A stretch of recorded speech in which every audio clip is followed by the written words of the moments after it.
So we're going to have them, but we got to get better use of them. That's part we're going to talk a little bit next week with Dan and Lauren about, not put this pressure on Lena as she arrives.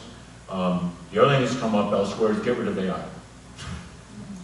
So when you go to get the U-Michigan Honors Program, what is the required essay?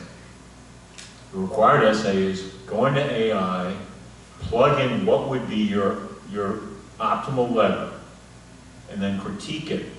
So if you haven't learned how to work with AI, landing at that moment, so it's getting the right balance. So you hear we're unified on yes, but the right balance, and we got to bring the usage down.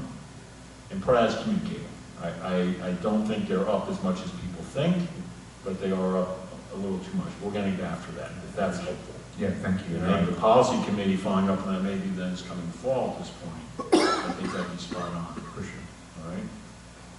Thank you all for the questions. Thank you for the next meeting as well. Moving on to business. Are there any questions or, oh, I'm sorry, no, not business items. A. The centerpiece of the evening, really, the adoption of the 26-27 school budget. Are there any questions or comments before we consider that?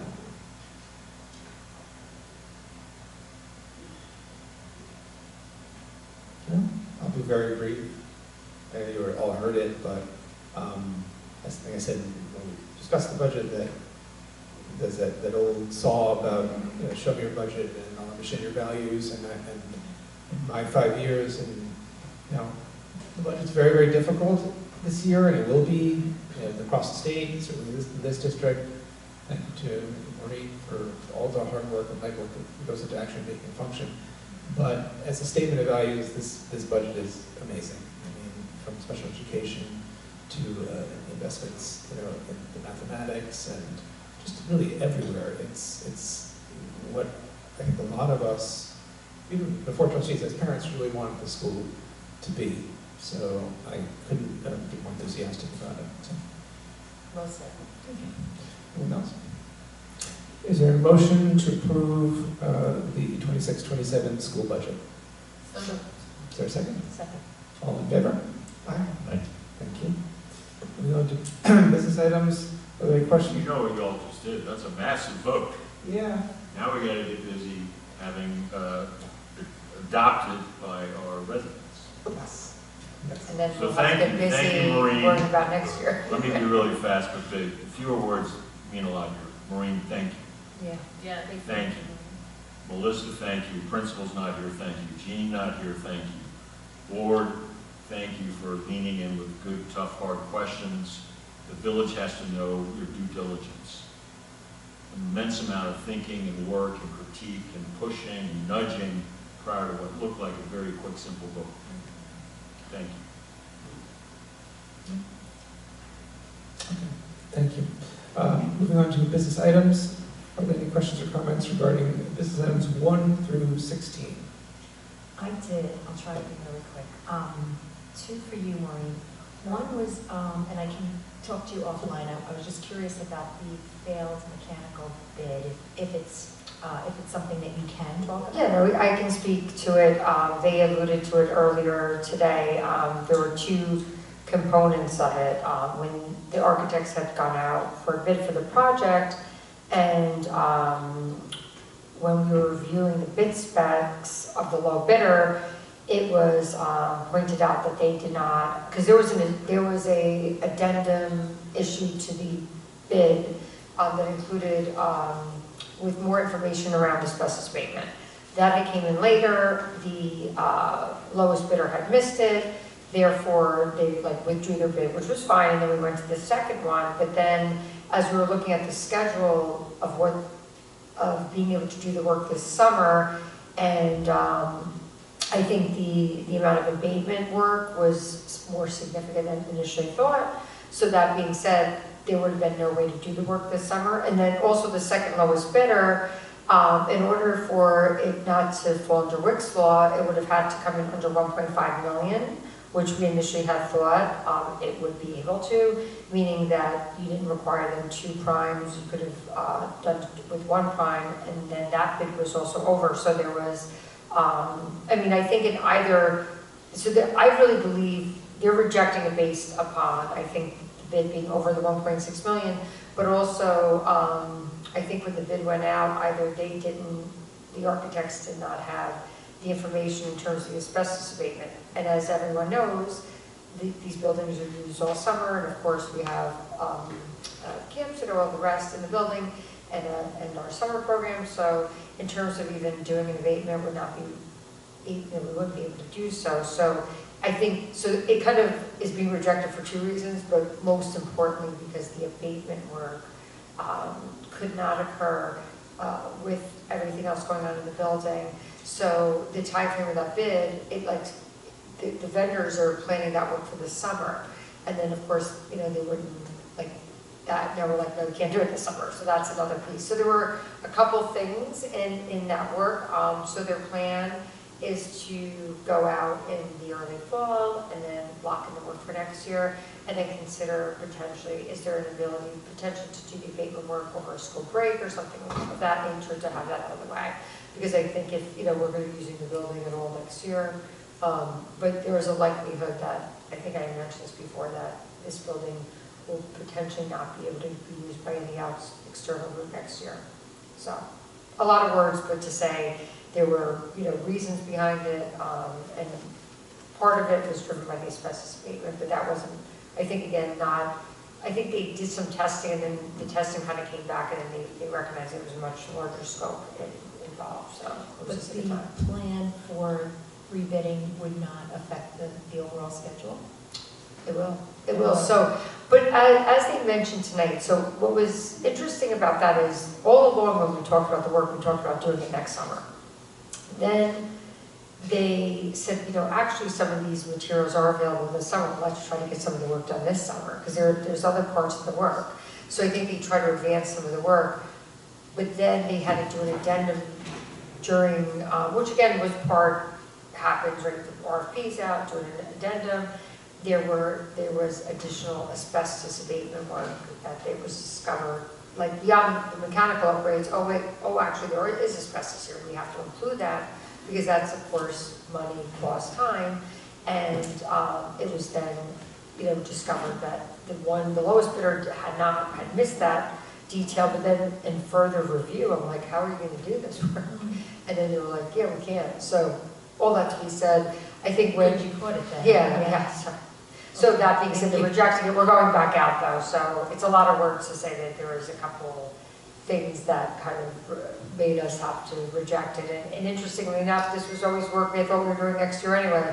The only bad part about this is I met with groups and we multiple times to have this whole logistical plan, and then we didn't even need it. So anyway, we're rejecting it and we'll go back out. Yeah. And the other comment that I had was on the BOCES with regard to technology, yes? Oh, yes, a 16? Oh, yeah. Yeah. So just, I know I've heard multiple complaints about our tech and, lags, and so I think it might be a good time to give them feedback that their service is not up to. Yeah, I mean, we did have a meeting with them this week to have an exact conversation. So, some of it they're, in the current environment, they're investigating, the things in which we're experiencing in terms of lags and connection or meetings and difficulty with latency issues. So there was planned work for the network infrastructure upgrades for the summer anyway, so that is part of this IPA. Although, I suspect there's other kind of potential other things going on, so they are in the process of investigating it, and we have to put in all of our meetings, and then they'll be tracking our meetings, because there's, interestingly enough, they showed me, said, wait, this is the way your computer, it was working perfectly. I said, I couldn't even connect to that meeting. So interestingly enough, whatever they're seeing on the back end isn't actually what we're experiencing in it. So, some of it is going to have to be more like, I'm having an issue, come now and see what's going on. So, this has been an ongoing issue. They are addressing it, but all the other kind of things that are in there, these are pretty standard upgrades in our system, and hopefully the the work they're doing now, plus that network infrastructure upgrades will address some of those issues. Thank you. And then, just a request maybe, because it's getting late, but there's a comprehensive professional development plan that looks like a lot went into it, and I know we can sign off on it now, but I'd like to hear more about it. I'm sure a lot of work went into it, Melissa, so I'm I would ask happy that to- we could hear more about it. We could approve it, but I'm hear happy more to. about that. Yes, so I will put that on my administrative comments for the next meeting. Thank you. The short answer is the Professional Learning Committee works together to design it. It is state required. We make sure that it includes the required state elements, and it's got the portrait overview as the foundation, and then there are specific areas that we'll zoom in on. I'd be happy to present a little bit more about the detail. Perfect, thank you. That's all I have. I just want to say I think it's super cool that Animal Interactions is coming, and I think $1,100 is totally worth it to bring that many animals to our school. Thank you. Any other questions or comments? Go. So motion to approve business items 1 through 16. So moved. Is there a second? All in favor? Aye. Thank you. Moving on to placement services for CSE and CPSE. Any questions or comments? Is there a motion to approve our placement services for CSE and CPSE? So moved. Is there a second? Thank you. All in favor? Aye. Thank you. Moving on to personnel as a consent agenda. Are there any questions or comments regarding our appointments, amendments, resignations, or leaves of absence? So motion to approve our personnel consent agenda. Yes. Is there a second? All in favor? Aye. Thank you. Approval of minutes. Are there any questions or comments regarding our minutes from our April 8th meeting? So motion to approve the minutes from the April 8th meeting. So moved. Is there a second? All in favor? Aye. Thank you. Committee reports, policy. I guess we could just sort of go into the first read of these policies, and if anybody has a substantive headlines. No changes. One that we are going to pick up next time is related actually to professional development. So Okay. we don't need to put it together, but it kind of goes hand in hand. And I would just underscore, Maureen, you do a great job on kind of all the competition, ensuring, not only that you're meeting the rules, but you go above and beyond, because competition ensures that we keep the prices low, which is really important. And if there's any kind of mishap or something that comes up that's incorrect, the resolution is training for the people that were involved, right? So that, and not That's kind of but, the policy? yeah, I'm just saying, like, as a matter of practice, that should be that if we do have a little mishap, training for anyone that was a decision maker in the process is the way to go. Okay. But no, nothing has changed in this one. Thank you. Appreciate it. And again, it's just first read. Let's see these again. Second public comment. There's no public, I think. Moving on to agenda review. President Percy, you want to call out anything for the next meeting? Let me catch that quickly right there. It's going to be May 5th. Yep, thank you. That's the public budget hearing. Right, so public budget hearing, pretty standard. The following meeting, May 19th, you have an executive session. It's your second chance to discuss tenure. We'd instituted under Melissa's leadership an early look in the fall. So this is a strong group coming to you, that any ones where you had some possible questions, we've looked at that, but that executive session is key. We'll have recommendations for you from each of the relevant administrators. It's an executive session, so that gives us time to then sort out what your decisions are. So when they actually get to the point of a vote, all the hay's in the barn, so to speak, so no surprises. In a district not too far from here, unfortunately 2 years ago, the superintendent brought a group in a public meeting with the families in the room, and the board went in a different direction. Yes, exactly. So that's why we're layering this now with plenty of early warnings, input and advice, so it's a helpful moment for you. Because that is a big decision, as you all each agree. Yes. Sorry. Yeah, honestly. Yep. Thank you, Dr. Percy. Board of Ed comments?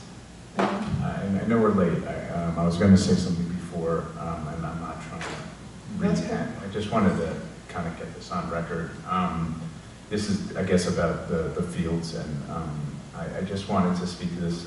Sure, I'm a board member, but I also just kind of wanted to speak to this as a resident of Hastings and as a firefighter specifically. You know, being a firefighter in Hastings and just being in the meeting today, I counted on one hand there were members who spoke on both sides of this issue whose partner or brother or father are all members of the Hastings Fire Department who are present today. And every firefighter, first responder in Hastings who puts gear on and uses foam or materials and goes into the structures that we go into, we recognize the risks that we have, right? Whether that's cancerous materials, whether this is just the risk of being a firefighter, and it's still something that I do because it matters, and I recognize the risk. You know, when we make decisions in this community as a board or just any decision, we recognize the risks that we run into, right? I look at football players playing football, and I know that they're increasing their chances of getting CTE by playing football, right? And yet they do it because they love it. It gives them camaraderie with their teammates, and it's important to them, and I'm never going to be someone to judge them for making a decision that they believe is best for them, even if they recognize the risks, because I have to trust that people do. And I don't assume that anybody on this board or who voted for the bond or voted for Prop 3 is reckless or uninformed. I just feel that we're weighing different risks against other risks, and it's ultimately a dialectic, and I'm glad that people in this community bring their issues that are most important to them and that we're able to talk about it.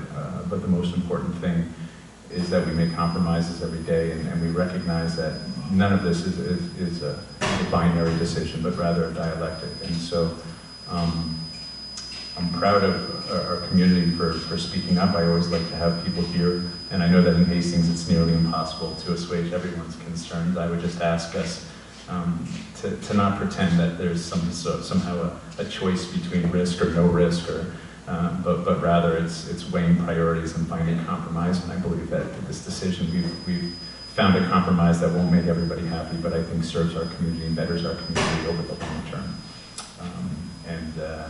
So that is all I have to say about that. Thank you. Very thoughtful words, well said. Yeah, I have a comment regarding the one chemical that was found to exceed EPA, the PFOA, that was found in the gradient report. And I hear the community's response around the level of drinking water that is represented in that number, and I know that the EPA is very strict with this particular PFOA because of drinking water, but I'm just a little, I'm tangling with it in my mind because we're not talking about drinking water here. We're talking about runoff.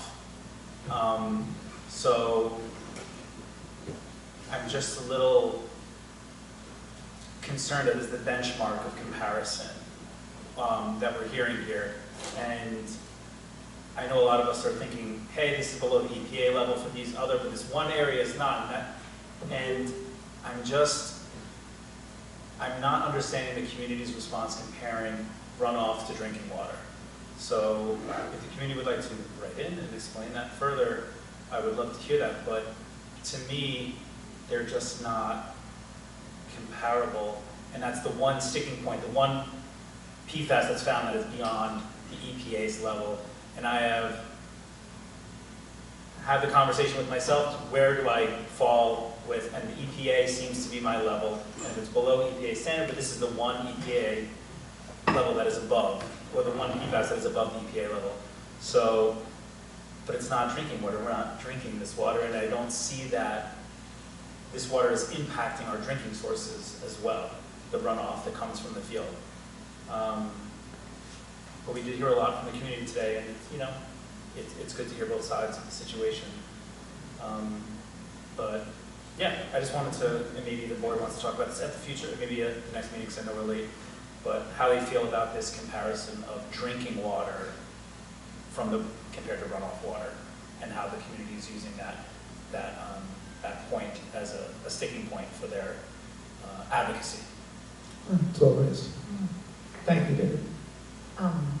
Yeah, I would, the one thing that kind of gave me a pause was the whole idea of the state regulations and when they went into effect? Because a couple of people kind of brought up the fact that come the end of this year, they're not going to be allowed, right? And, or basically we're trying to get it in before, and yeah, so I know that there's different like angles to it, but that was the one thing that kind of didn't, I couldn't make sense of, but I mean, we're kind of caught between a rock and a hard place, right? So the community voted and they voted yes, and it's artificial turf, and we did the best we could, and I really think we did a lot of due diligence, and the architects mentioned that, to be as green as we could, with like a focus on the infill in particular, and avoiding a lot of extra.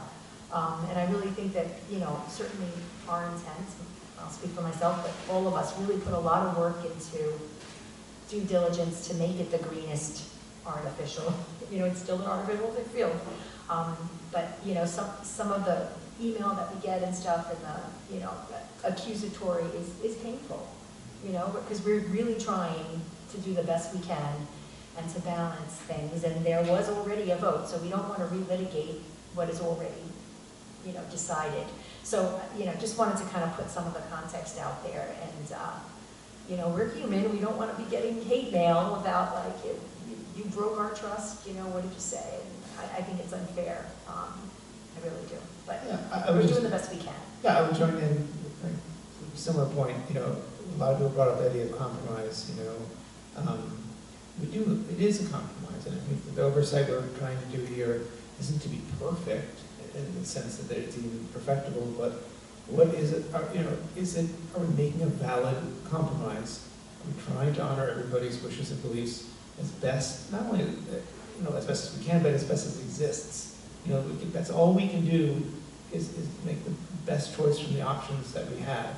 And, you know, it is a real balance. There are people who don't, you know, we heard what's a few missed games, but there's also the reality that a lot of us know that a child that participates in sports, even just casually, gains a lot as an individual, you know, and when they don't have that, it can lead to a lot of negative things for that person. And these children, you know, they don't vote either, right? So we're trying to sort of incorporate, as we often do, their wishes as well. So it is, you know, at the end of the day, to your point, it's not perfectible, you know. So we try to make it a fair compromise and consider things seriously, which I think we've all done. I mean, I pointed out before, I don't point out tonight, because what's the point, but like, you know, I've had a whole house water filter I installed in 2006. You know, I crawl under my crawl space every couple of years and dig out the coconut husks and refill it. Like, these things are important to me, but in the role here, it's just trying to ensure that we're doing as best we can by the community. So, but thank you all. Almost a lot of words, but good night. Anyone else? No? Okay. Is there a motion to adjourn our meeting? So moved. Is there a second? Second. All in favor? All right, thank you. Thank you. Thank you, Patrick. Thank you.